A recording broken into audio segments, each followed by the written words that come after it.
50,000 jobs, then 25,000. Half of all junior developer positions vanished in 12 months. Where did they go? The headlines scream that AI is eating the entry level market.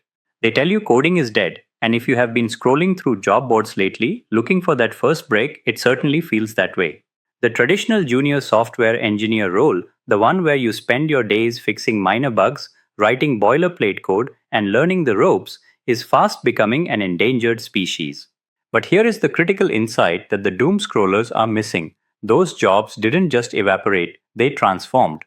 While the demand for basic coding is dropping, the demand for problem solvers who can wield AI is skyrocketing. The jobs are there, but they look different. They are called something different and they require a completely different mindset. If you are still memorizing syntax and building simple React apps without AI integration, you are preparing for a career that ended in 2023. You watch tools like Claude or GitHub Copilot write code faster than you ever could, and you naturally wonder, am I wasting my time learning this? It is the single most common question in the industry right now. But the engineers who are adapting to this shift aren't getting replaced. They are becoming the most valuable people in the room. In this video, I am going to show you exactly what has replaced the traditional junior developer role. We aren't just going to look at the scary numbers, we are going to look at the massive opportunity hidden behind them. I will walk you through a specific step-by-step roadmap to transition from a coder to an AI-enabled engineer. You will learn why companies are freezing junior hiring and exactly what you need to put on your resume to unfreeze them. This isn't about surviving the AI wave, it's about riding it to a higher salary. Let's look at what the data actually shows. Let's look at the reality behind the anxiety. If we pull up the hiring data from the major tech hubs, San Francisco, London, Bangalore, the trend lines tell a brutal story. In late 2021, the market was insatiable. Companies were hiring bootcamp graduates who had barely touched a line of code, offering signing bonuses just to secure talent. It was a candidate's market. Fast forward to today, and that graph has inverted. Postings for junior software engineer and entry-level developer have plummeted by nearly 70% in some sectors. But here is the nuance that most people miss. Postings for senior and staff engineers have remained relatively stable. This creates a massive wedge in the market. The bottom rung of the career ladder hasn't just been raised. For many, it feels like it has been sawed off entirely. This shift is driving the phenomenon that every new graduate is currently experiencing, the resume black hole. You apply to 50, maybe 100 companies. You have the degree or the certificate and a portfolio of projects that would have guaranteed you an interview 3 years ago. Today, you get silence, or worse, you get an automated rejection email 3 minutes after hitting submit. Why is this happening? It is not just the economy. It is a fundamental shift in the unit economics of software production. Think about what a junior developer traditionally did for the first 12 months. They fixed minor bugs. They wrote unit tests. They built simple API endpoints or centered buttons on a web page. They were learning by doing, and the company paid for that learning curve because they were investing in the engineer's future. Enter AI. Tools like GitHub Copilot, Cursor, and emerging autonomous agents can now handle those exact learning tasks instantly. A senior engineer equipped with these tools can now generate the boilerplate code, write the tests, and fix the minor bugs in minutes, not days. The math has changed. A company used to need 3 juniors to support 1 senior. Now, 1 senior with an AI subscription can do the work of that entire team. The economic incentive to train beginners is vanishing. This creates a terrifying experience paradox. To get a job, you need to prove you can deliver value immediately. But to learn how to deliver value, you need a job. In the past, the industry tolerated a ramp-up period. Today, companies expect even entry-level hires to be net positive contributors from day one. The danger here is not just about unemployment, it is about obsolescence. If your current learning roadmap focuses on syntax memorization and building basic CRUD applications, create, read, update, delete, you are training for a role that has already been automated. You are essentially bringing a knife to a drone fight. The skills that schools and boot camps are selling are currently depreciating faster than a new car. Imagine a factory line. Previously, there were workers who tightened bolts and workers who designed the engine. The robots have arrived and they are excellent at tightening bolts. If you are still training to be a bolt tightener, the market has no place for you, no matter how hard you work or how passionate you are. However, recognizing this problem is the first step to solving it. The disappearance of the junior coder is actually the birth of the junior architect. The barrier to entry for writing code has gone up, but the barrier to entry for building products has collapsed. The market is punishing those who refuse to adapt, but it is quietly preparing massive rewards for those who understand what the new entry level role actually looks like. The ladder isn't gone, it has just moved to a different wall. So, we have identified the problem. The market no longer pays for the learning curve of a basic coder. But there is a massive silver lining here that most people are overlooking. The industry hasn't stopped hiring, it has simply changed the job description without updating the title. The solution to the experience paradox is to shift your identity from a code writer to an AI orchestrator. This isn't just a buzzword change, it is a fundamental shift in how software is built. To understand this, imagine a visual diagram of the traditional software development process. In the old model, think of a pyramid. At the bottom, you had junior developers doing the heavy lifting, writing thousands of lines of boilerplate code, setting up databases manually, and styling individual components. It was manual labor, the value was in the effort. Now, visualize that pyramid flipping upside down. In the new model, the heavy lifting is done by AI. The value is no longer in the manual labor of writing syntax, the value is in the leverage you apply. The new entry level role isn't about how fast you can type, it's about how well you can direct the digital workforce at your fingertips. We call this the AI orchestrator model.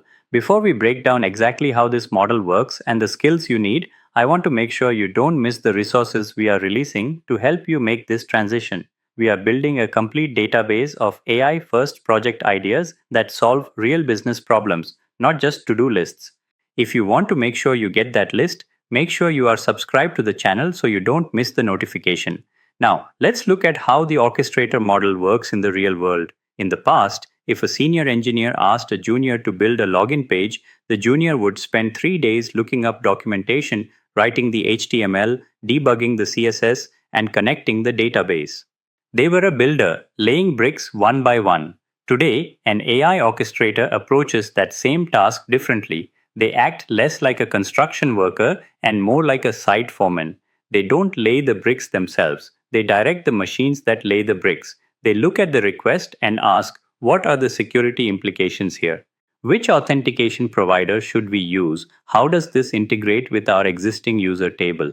They then prompt the AI to generate the implementation. But, and this is the critical part, they have the skills to review that code, spot the hallucinations, and integrate it safely.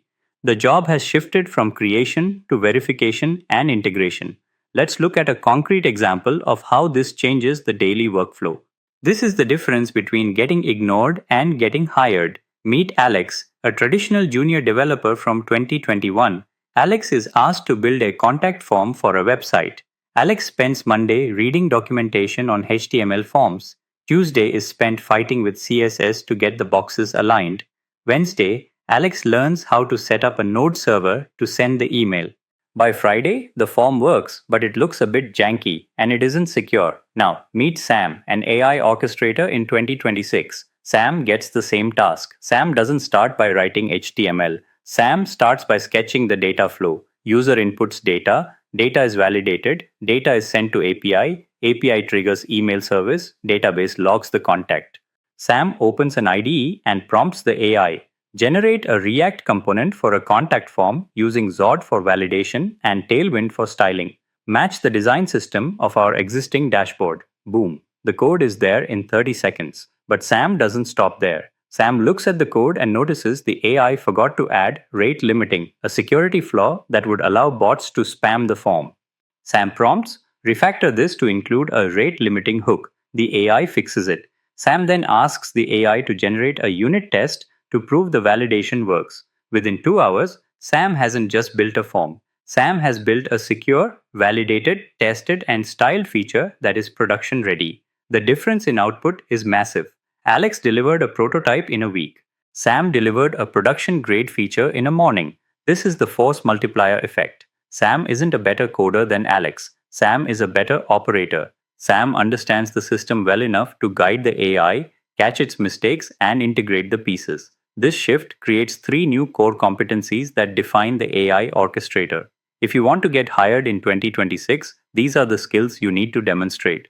The first competency is problem decomposition. This is the ability to take a complex user requirement and break it down into small logical steps that an AI can execute. In the past, a senior engineer did this for you.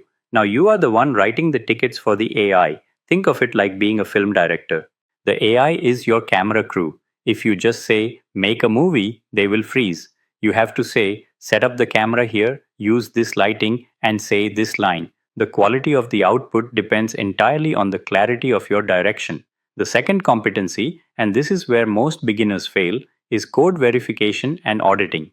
There is a dangerous misconception that using AI means you don't need to know how code works.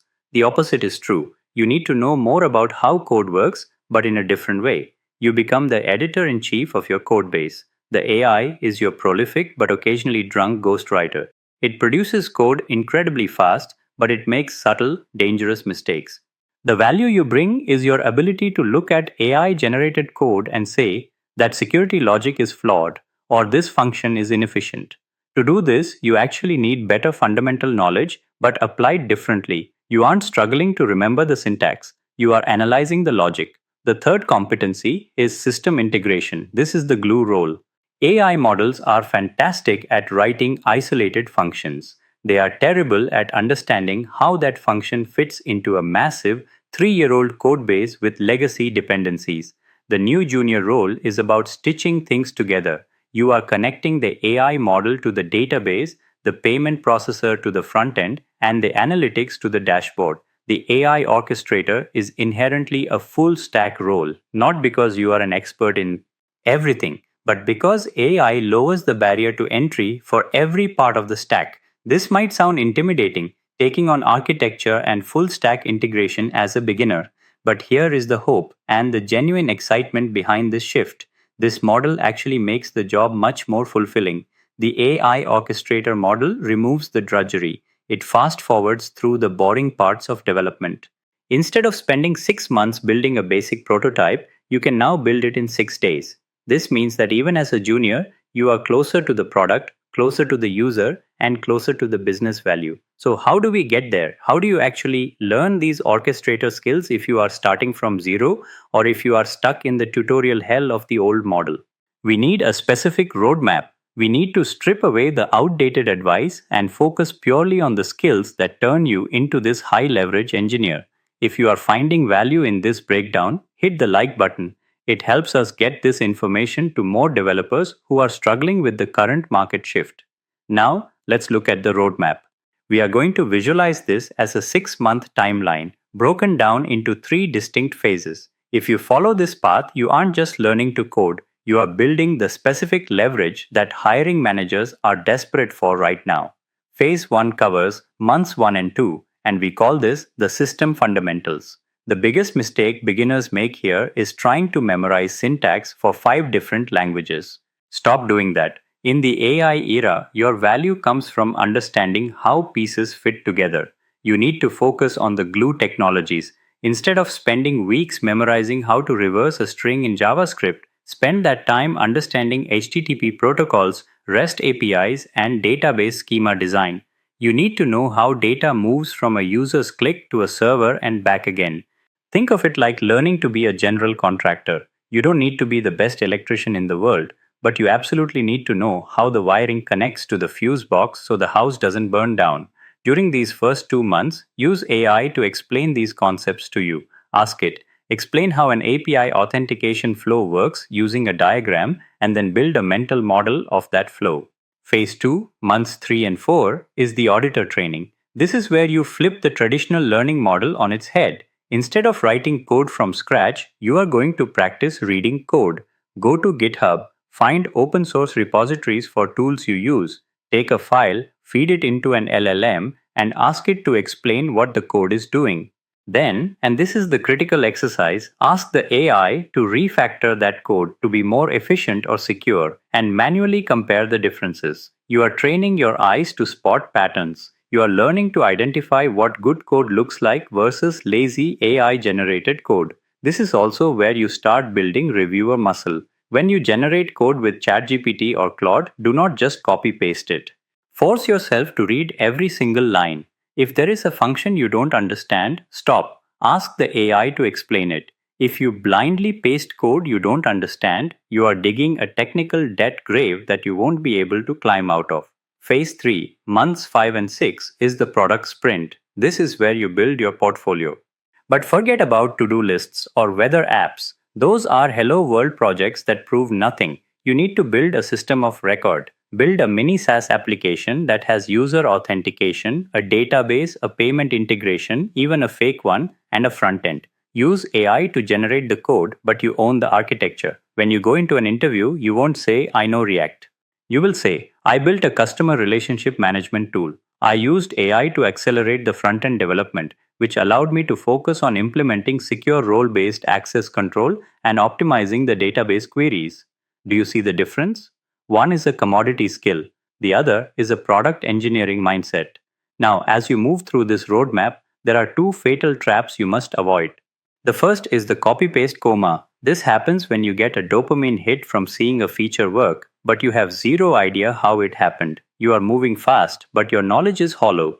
To avoid this, use the Feynman technique with AI. After you build a feature, explain how it works back to the AI. If you can't explain it simply, you don't understand it, and it will break in production. The second trap is tool hopping. Next week, a new AI agent will launch. The week after, a new framework. It is tempting to jump ship and try the shiny new toy. Don't. The specific tool matters less than your ability to orchestrate it. Stick to one stack like Next.js and Python and master the workflow of building with AI rather than the tool itself. Ultimately, this transition requires a massive mindset shift. You have to stop tying your self worth to the number of lines of code you write. That metric is dead. You need to start valuing yourself based on shipped complexity. How complex of a problem can you solve, and how fast can you ship the solution? The engineers who are getting hired today are the ones who walk into an interview and show a deployed working application that solves a real business problem. They don't just show code snippets, they show outcomes. The market is loud and scary right now. But if you look closely at the signal through the noise, you will see that for the prepared AI orchestrator, this is actually the greatest opportunity for career acceleration we have seen in 20 years. So, where does this leave you? It leaves you with a choice. You can cling to the old definition of a developer and fight a losing battle against the machines. Or you can step up, take the controls, and become the architect that the machines work for. The tools are ready, the industry is waiting. The only variable left is you. The era of the code monkey is officially over, but the era of the product engineer has just begun. If you are ready to make that jump, you don't have to do it alone. I am documenting this entire shift, breaking down the tools, the strategies, and the new career paths as they emerge. If you want to turn this anxiety into a roadmap, make sure you are subscribed. In the next video, we are going to move from strategy to tactics. I am going to show you the exact portfolio project, the specific system of record that is getting engineers hired in this new market. We will break down the architecture, the stack, and how to present it. The industry is changing fast. Let's make sure you are ahead of it.